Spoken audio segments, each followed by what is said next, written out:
نے دیکھ لیا تھا کہ نہیں؟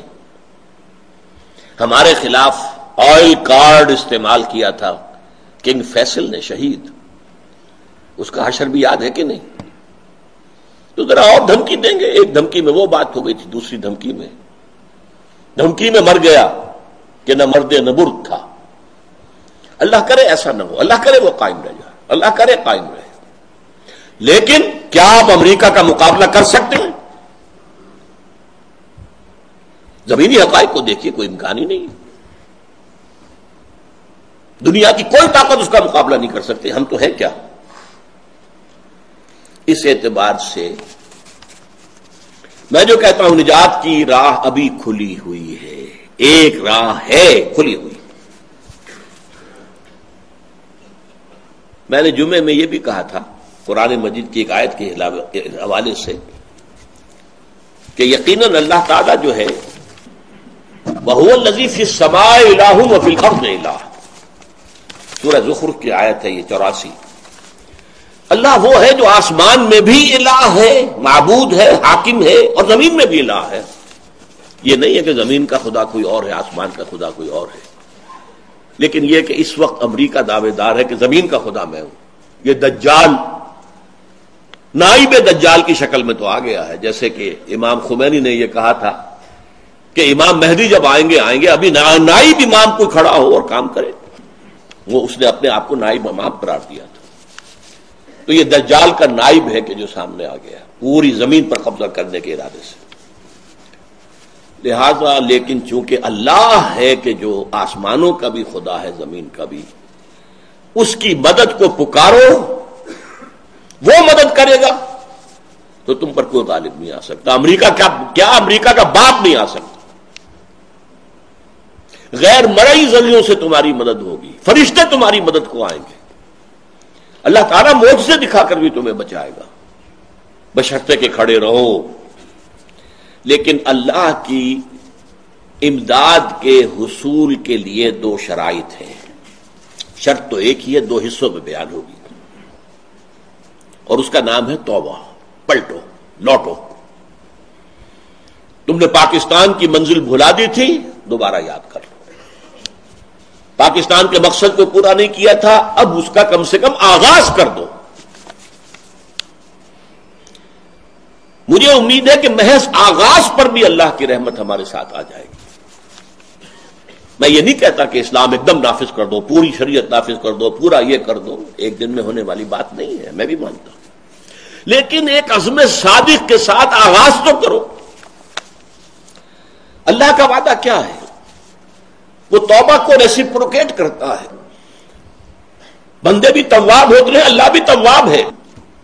بندے پلٹنے والے، اللہ بھی پلٹتا ہے.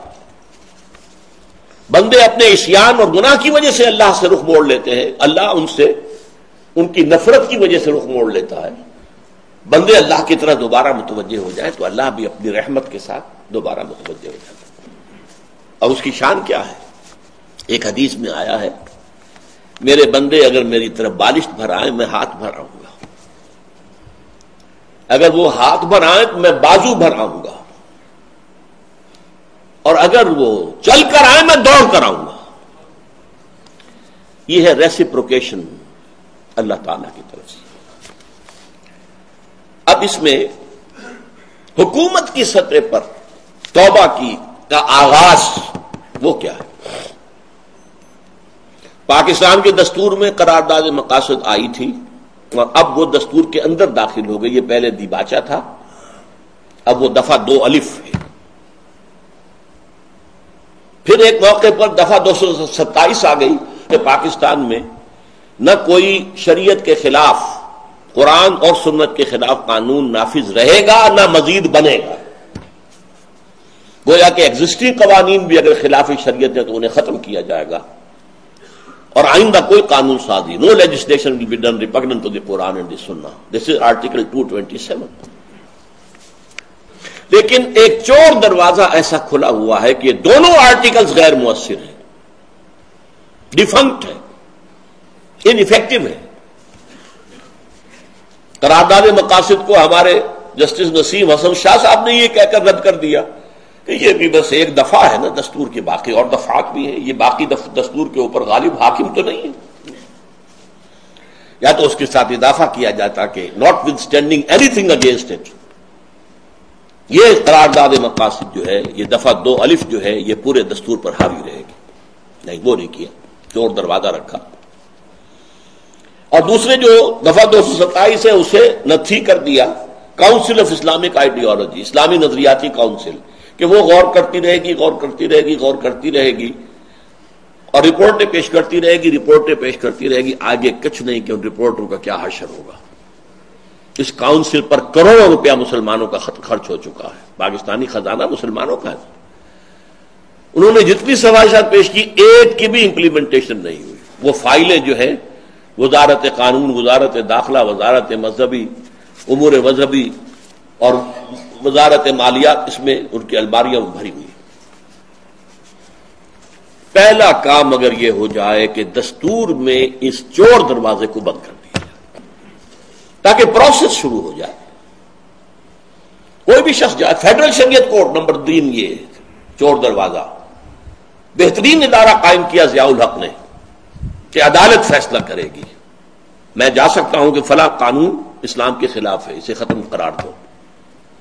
شریعت کورٹ کو اختیار ہے، وہ اسے اگر قرار دے دے گی کتاب و سنت کے منافی، وہ ختم ہو جائے گا. صرف وہ ایک مہلت دے دے گی.